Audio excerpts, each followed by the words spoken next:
বাচ্চা নবীর দেখে মায়া লেগে গেছে, যদিও বাচ্চাটা অবৈধ।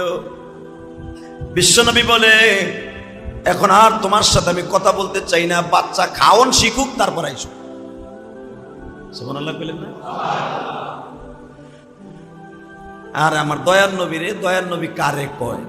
এইটা যদি আমাকে জামানা হইতো, এলাকার মেম্বার চেয়ারম্যান কে ধরে পাড়া, ঠিক না বেটি?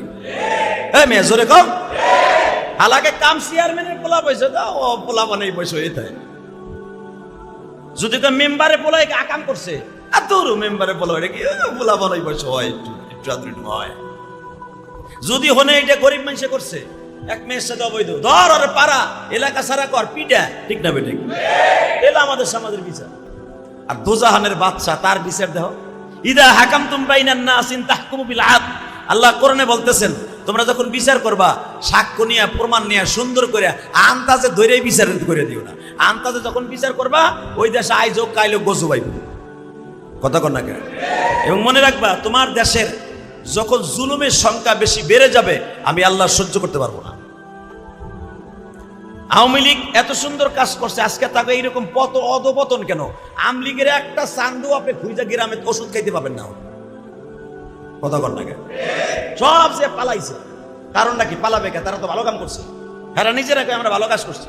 15 বছরে কাম কইরা একবারে ঢেউই ফেলাইছি পানি দিয়া, তাহলে পলাও কে? পলানের কারণ আছে।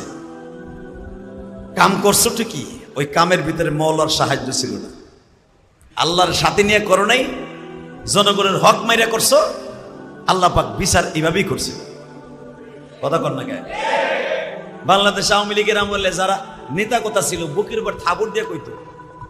কালকে গোলাম বাজার মসজিদের সম্মানিত খতিব বিলাল সাহেবের সাথে আমার একসাথে মাহফিলে ছিল, ওনার গ্রামের বাড়িতে, ওনার বাড়িতে। এই রাত্রে উনি আমার বলতেছে, হুজুর আমার সামনে এক নেতায় এইভাবে থাবড়াই থাবড়াই কয়, আমার মার্কা এটা, ভোট দিবি নাকশা উড়াই দেব। তখন আমি আল্লাহরে কইছিলাম, আল্লাহ গো, যারা বুকে থাবড় দিয়ে কয় আমার মার্কা, কিন্তু ভুলেই গেছে যে জিতাও তুমি, ঠগাও তুমি, ক্ষমতা কাইরাও নাও তুমি, ক্ষমতা তুমি তুইলাও দাও তুমি, ঠিক না বেটি? এটা বলার কয়েক মাস পরেই তো হয়ে গেল, ঘটনা ঘটে গেল। কিন্তু সবচেয়ে বড় কষ্ট লাগে, আমরা দুনিয়ায় সবাই বলি আমার আমার, আসলে আমার বলতে যে কিছুই নাই, এটা আমরা ভুলে গেছি। হ্যাঁ, জোরে কর, আরো জোরে, আরো জোরে। যদি শেখ হাসিনা বসতো, স্বপ্নেও যদি কোনোদিন দেখতো যে আমার এই 45 মিনিটের ভিতরে আমার বিদায় নিতে হইব, কোনোদিন ভাবেও নাই এই বিডি যে আমার এইভাবে যাইতে হইব, কোনো কিছু কাছাইতে পারে নাই। আরে ভাই, কতগুলো 3 পিস তো নেওয়ার দরকার, কাপড় চুপড় তো নেওয়ার দরকার, এটাও কাছানোর টাইম নাই। ওই বুয়াই যে কটা কাছাইতেছে, ওই কটাই লয়ে গেছে, তা নাহলে পোলাপন ওইগুলো পাইলো কই? বোঝেন নাই আমার কথা? বুঝতে হবে। তাহলে বোঝা গেল সে প্রিপারেশন নেয় নাই, সে বুঝতেও পারে নাই যে আমার এইভাবে যাইতে হবো। তা না হলে এমন এমন জিনিস নিয়ে পোলাপান মানে উল্লাস করছে, যেইগুলা কোনোদিন মানুষ নিয়ে উল্লাস করে না, এটা কথার কথা না।